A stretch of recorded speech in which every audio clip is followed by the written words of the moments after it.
Assalamualaikum warahmatullahi wabarakatuh. Innal hamdalillah wassalatu wassalamu ala rasulillah wa ala alihi wa sahbihi wa mawalah wa la hawla wa la quwwata illa billah, amma ba'du. Yang saya hormati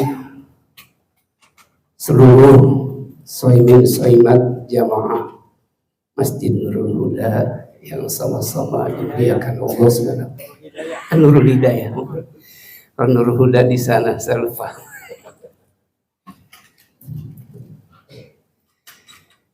Syukur alhamdulillah kita sudah 2 hari menjalankan ibadah saum. Insya Allah tinggal 28 hari lagi ya kita lebaran.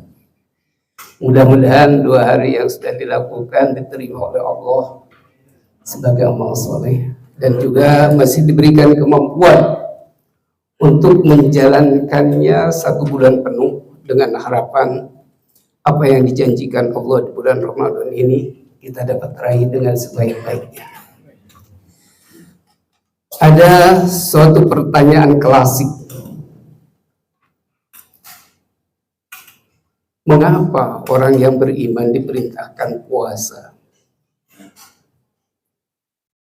Jawabannya yang pertama ada di dalam surat atau Ghabun ayat 2. Walladzi khalaqakum faminkum kafir wa minkum mu'min. Jadi Allah dialah yang telah menciptakan kalian, sebahagian ada yang kafir, sebagian ada yang beriman.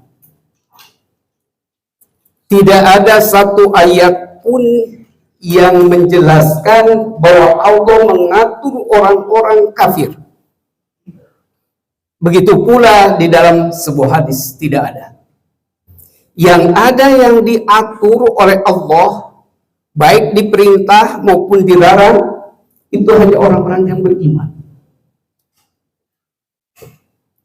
Tapi kita coba bahas tentang kelompok iman. Bahwa kelompok iman itu ada 4 kelompok. Ada yang imannya tetap, tidak bertambah, tidak berkurang. Ini imannya para malaikat. Karena malaikat itu diberikan akal oleh Allah, tapi tidak diberikan nafsu.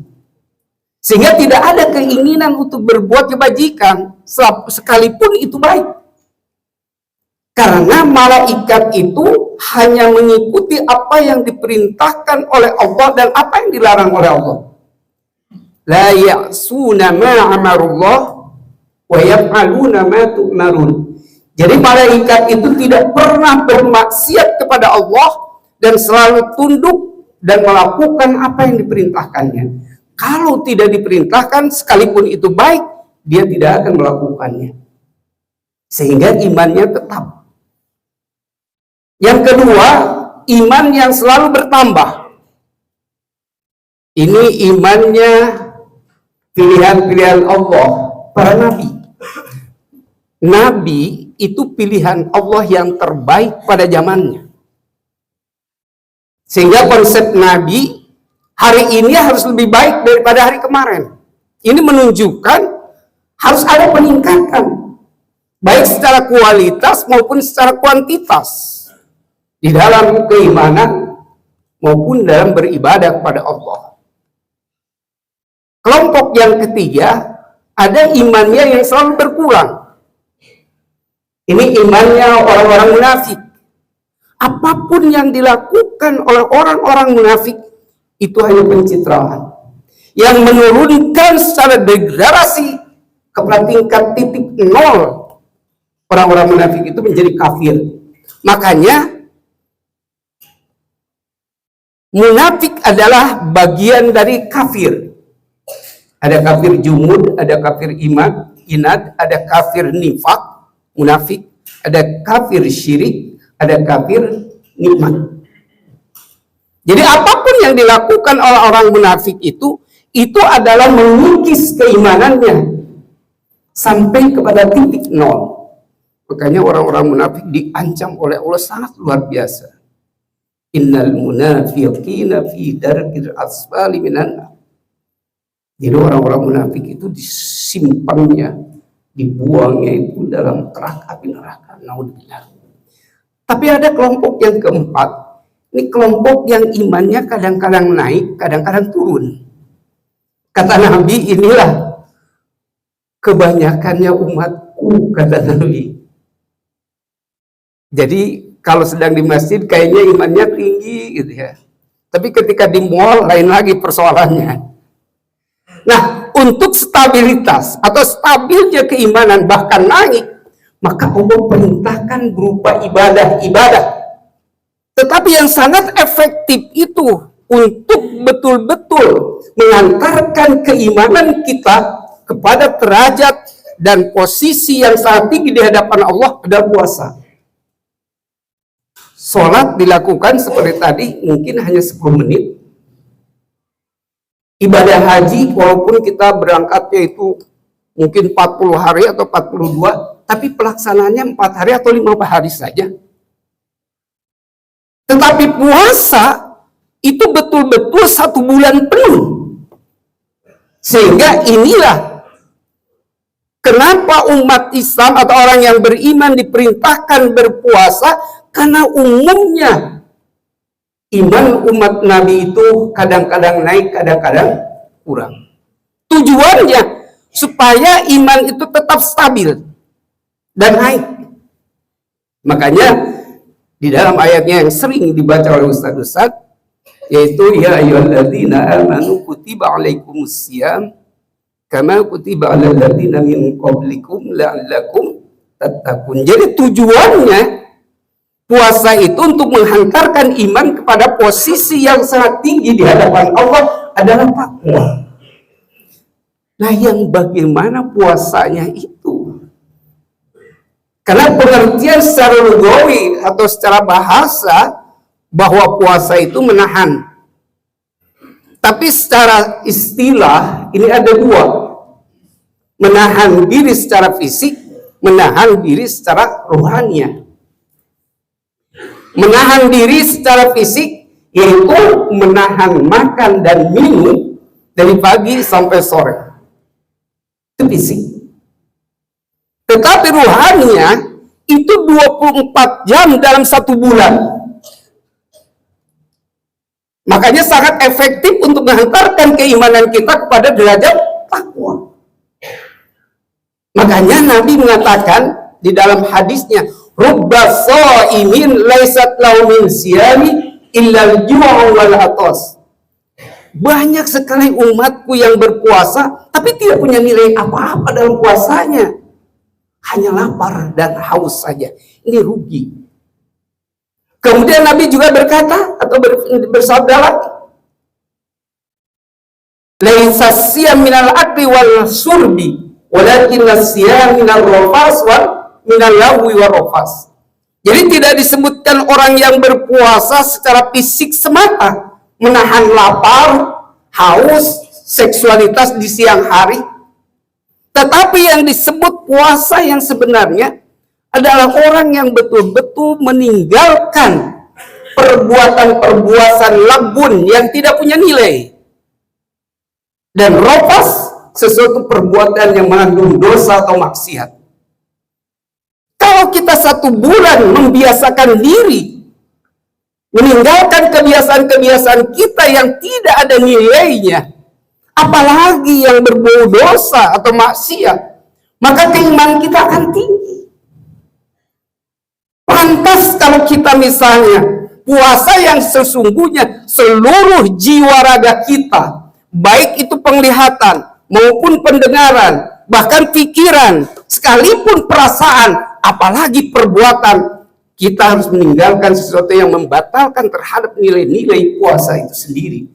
Pantas kalau orang itu dikatakan la'allakum tattaqun, mudah-mudahan dia menjadi orang yang bertakwa. Pemahaman takwa juga ini harus dipahami. Bukan sekedar wiqayatun nafsi amma yastahiqul bihil uqubah bintisalil awamir wajtinabin manhi. Ini proses secara fisik. Kalau secara letternya begini, bahwa orang yang puasa itu, orang yang bertakwa itu adalah orang yang menjaga diri dari azab Allah dengan proses melakukan segala perintah Allah dan menjauhi larangannya. Itu secara fisik. Tapi ada yang juga yang sangat berat, sifat dan sikap orang-orang yang bertakwa. Makanya ada seorang ulama ahlul hikmah atau ahlul hakikah, seorang sufi yang disebut dengan Imam Qushairi. Itu kalimat takwa itu diambil dari 4 huruf. Ini sering disampaikan. Huruf yang pertama adalah ta. Huruf yang kedua adalah qaf. Huruf yang ketiga adalah waw. Huruf yang keempat adalah ya. Ini mempunyai arti. Artinya orang-orang yang bertakwa itu secara sikap dan sifat adalah dari kata tak disebut dengan tawadu. Ada yang mengatakan juga tawakal. 2. Tawadu itu adalah orang yang mampu menempatkan dirinya siapa sebetulnya kita ini di hadapan Allah. Seorang hamba.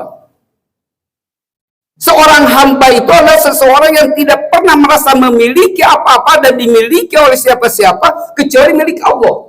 Sehingga tidak ada untuk kita berbuat sombong karena lawannya. Maka oleh sebab itulah orang yang tawadu itu adalah merupakan hamba Allah yang sebenarnya. Lihat di dalam surat Al-Furqan, wa ibadur rahman alladzina yamshuna 'alal ardi hauna. Hamba-hamba Allah yang berada di muka bumi itu adalah orang-orang yang rendah hati. Orang-orang yang tawadu, orang yang mampu menempatkan dirinya sebagai hamba yang tidak pernah merasa memiliki apa-apa dan dimiliki oleh siapa-siapa. Kemudian yang kedua, qaf itu diambil dari kata qanaah, efisien kalau bahasa kita. Orang qanaah itu artinya orang-orang yang bertakwa harus memiliki sifat qanaah yang merasa puas dengan apa yang telah Allah berikan kepada kita, yang melahirkan sifat syukur kepada Allah. Sedikit dia syukur, banyak apalagi. Dan orang-orang yang qanaah adalah orang-orang yang betul-betul bisa memperdayakan semua yang ada, tidak pernah menginginkan sesuatu yang tidak ada. Karena kalau orang menginginkan sesuatu yang tidak ada, tidak akan tenang hidupnya. Tapi orang-orang yang qanaah itu adalah orang-orang yang betul-betul dia bisa mengatur secara efisien dalam kehidupannya. Tidak pernah dia menginginkan sesuatu yang tidak ada, tapi dia menggunakan apa yang ada untuk bermanfaat. Lawannya qanaah adalah rakus. Orang rakus itu adalah orang yang tidak pernah puas dengan apa yang telah diberikan oleh Allah. Makanya menurut orang-orang tasawuf, orang yang kaya itu bukan orang yang banyak uang, tinggi jabatan dan lain sebagainya, tapi orang-orang yang qanaah, yang mampu hidup efisien sederhana. Ini puasa tugasnya adalah untuk menyederhanakan kita dalam kehidupan. Yang ketiga adalah waw, diambil dari kata waro namanya. Apa waro itu? Integritas bahasa kita sebenarnya mah. Apa integritas? Mempunyai kepribadian yang selektif, tidak bisa, tidak mau melihat sesuatu kecuali yang baik, tidak mau dia mendengar kecuali yang bernasihat, dan tidak mau berkata kecuali yang benar, dan tidak mau berbuat kecuali yang bermanfaat, dan dia tidak pernah mau memakan yang subhat apalagi yang haram. Selektif dalam kehidupannya. Makanya orang-orang tasawuf bahwa waro itu dijadikan selendangnya, selendang dalam kehidupan itu akan dibawa kemana-mana.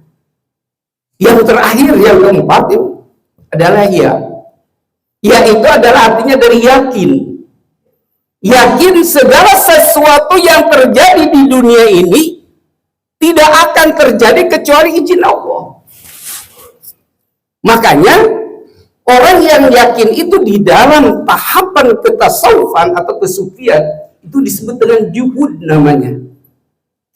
Juhud itu orang yang sudah tidak terpengaruh dengan situasi dan kondisi yang ada. Kenapa? Karena dia punya keyakinan. Segala yang terjadi hanya izin Allah. Makanya saya mengambil di dalam sebuah kitab ya yang Riyaul A'la An-Nubula, ini karangan Az-Zahabi. Itu Al-Hatim Al-Asam, seorang ulama sufi, dia mendefinisikan atau mengartikan tentang juhud atau yakin itu dengan 4 keyakinannya. Yang pertama, aku yakin benar bahwa rezeki itu tidak mungkin pindah orang atau tidak mungkin tertukar dengan rezeki orang lain. Sehingga kata Syekh Hatim Al-Asam, aku selalu tenang persoalan rezeki. Kalau diterangkan ini panjang. Tapi itulah, dia menjadikan ketenangan di dalam kehidupan persoalan rizki. Karena umumnya orang itu mengejar rizki terus-terusan. Sampai lupa dia daratan, lupa untuk beribadah. Yang kedua, yakin dalam arti juhud, aku yakin benar bahwa ibadahku tidak bisa digantikan oleh orang lain. Maka aku selalu sibuk setiap hari untuk beribadah kepada Allah. Ini orang yang juhud, orang yang yakin. Yang ketiga, aku yakin benar bahwa kematian itu akan datang secara tiba-tiba. Maka aku selalu mempersiapkan bekal untuk menyambut kedatangan kematian itu. Kira-kira kita sudah siap? Mudah-mudahan. Yang terakhir nih, yakin ini adalah yakin benar bahwa Allah akan selalu melihat kita di mana saja dan kapan saja, sehingga aku betul-betul merasa malu bila Allah mendapati aku sedang bermaksiat. Maka orang-orang yang juhud, orang-orang yang yakin, maka selalu dia berjalan di jalan ihdinas siratal mustaqim. Itulah sebetulnya makna daripada ketakwaan kita, memiliki sifat dan juga sikap yang sangat baik di dalam kehidupan. Pantas kalau orang-orang yang bertakwa Allah siapkan surga. Sampai di sini mohon maaf sekali lagi. Wabillahi taufiq wal hidayah. Assalamualaikum warahmatullahi wabarakatuh.